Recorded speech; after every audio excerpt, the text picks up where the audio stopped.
জাফর ইবনে আবি তালেব রাদিয়াল্লাহু আনহু আল্লাহর নবীর আপন চাচাতো ভাই, চাচা আবু তালেবের ছেলে। জাফর ইবনে আবি তালেব রাদিয়াল্লাহু আনহু যুদ্ধ করতে গিয়েছেন মুতার যুদ্ধে। কোন যুদ্ধ? আল্লাহর নবী তিনজনকে সেনাপতি বানালেন, যায়েদ ইবনে হারেসা, আব্দুল্লাহ বিন রওয়াহা এবং জাফর ইবনে আবি তালেব।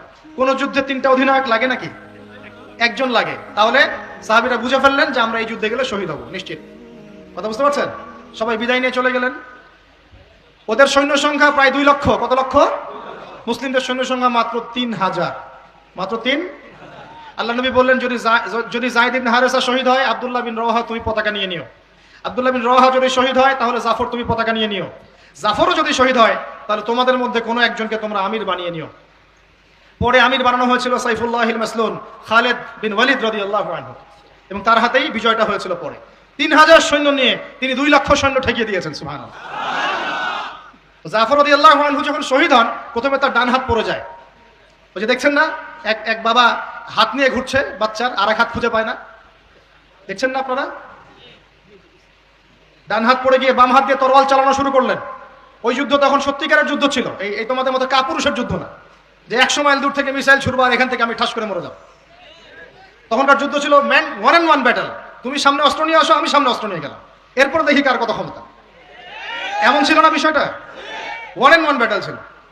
আর তখন সাহাবীরা ছোটবেলা থেকেই এগুলোতে প্রশিক্ষিত ছিলেন। নতুন না বিষয়গুলো, তারা ছোটবেলা থেকেই প্রশিক্ষিত ছিলেন, তীরন্দাজ ছিলেন, ঘোড়সাওয়ার ছিলেন তখনকার যুগের প্রেক্ষাপটে। তো তারপর তিনি বাহাতে তরোয়াল চালানো শুরু করলেন, এক পর্যায়ে বাহাতে পড়ে গেল। এরপর এই থুতনি দিয়ে তিনি পতাকাটা ধরে রাখছেন এভাবে। মুতার যুদ্ধের ইতিহাসটা পড়ে দেখেন, থুতনি দিয়ে এভাবে পতাকাটা ধরে রাখছেন। পতাকার মান, পতাকার সম্মান। আর সেই পতাকা আমাদের হাত থেকে পড়ে গেল, আরবের লোকজন তাকায় তাকায় দেখতেছে, সারা মুসলিম বিশ্ব তাকায় তাকায় দেখতেছে।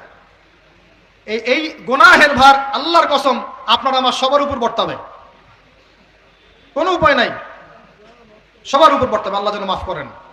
আল্লাহ পাক মাফ করবেন না। আমি আল্লাহকে চিনি, আল্লাহ পাক মাফ করবেন না এভাবে, যতক্ষণ পর্যন্ত না আল্লাহ পাক এগুলোর হিসাব নিচ্ছেন। কারণ ওলামায়ে কেরামকে জিজ্ঞাসা করে দেখেন, একটা মুসলিম রাষ্ট্রে যদি একজন মুসলিম নারীকে ধর্ষণ করা হয়, উঠিয়ে নিয়ে চলে যাওয়া হয়, রেপ করা হয়, অথবা একজন মুসলিম ভাইকে নির্মমভাবে হত্যা করা হয়, তাহলে ফতোয়া কি করা উচিত? তখন সবাই মিলে ওই জালেমের বিরুদ্ধে দাঁড়ানো ফরজ। যদি সে দাঁড়াতে না পারে, তার প্রতিবেশী দাঁড়াবে। সে না পারলে তার প্রতিবেশী দাঁড়াবে।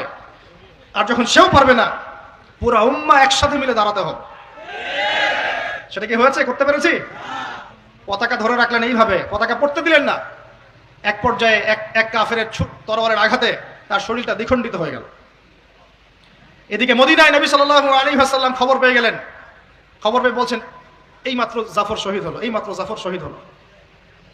সুবহানাল্লাহ। তখন তিনি, তার চোখ দিয়ে পানি পড়ছে, তিনি জাফরের বাসায় চলে গেলেন, ছুটে চলে গেলেন জাফর ইবনে আবি তালেবের বাসায়।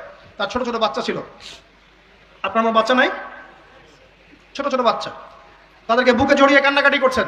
সাহাবীরা বলছেন, ইয়া রাসূলুল্লাহ, আপনি আল্লাহর রাসূল হয়ে কান্নাকাটি করছেন? নবীজি বলে, এটা আল্লাহর রহমত, এটা আল্লাহর রহমত। যে কাঁদতে পারে না তার মন তো পাষাণ। জাফর শহীদ হয়ে গিয়েছে। তারপরে তিনি হাসলেন, আমাদের নবী হেসে উঠলেন। সাহাবীরা বললেন যে, আপনি একটু আগে কাঁদলেন, এখন হেসে উঠলেন? নবীজি বললেন, এই মাত্র আমি দেখলাম যে জাফরকে 2 জন ফেরেশতার মাধ্যমে আমার সামনে দিয়ে নিয়ে যাওয়া হলো। আমি দেখলাম জাফর জান্নাতে, তার দুই হাত, যে 2 কাটা হাত, এই 2 কাটা হাতের বদৌলতে আল্লাহ পাক তাকে জান্নাতে 2টা পাখা দিয়েছে, সে জান্নাতে উড়ে বেড়াচ্ছে, ফল খাচ্ছে। এই দৃশ্য দেখে আমি হেসে উঠলাম। তো আমি এই জন্য বলছি, আমাদের শহীদরা মৃত নয়, আমাদের শহীদরা মৃত নয়। আমাদের এই মা, বোন, শিশু, নারী যাদেরকে মেরে ফেলা হয়েছে, কেউ মৃত নয়। ইনশাআল্লাহ তারা জীবিত আছে। এবং তারা এখন আল্লাহ পাককে কি বলছেন জানেন? তারা আল্লাহকে বলছেন, আল্লাহ আমাদেরকে আরেকবার ফিরিয়ে দাও, আরো একবার এদের বিরুদ্ধে যুদ্ধ করে যেন শহীদ হয়ে আসতে পারে।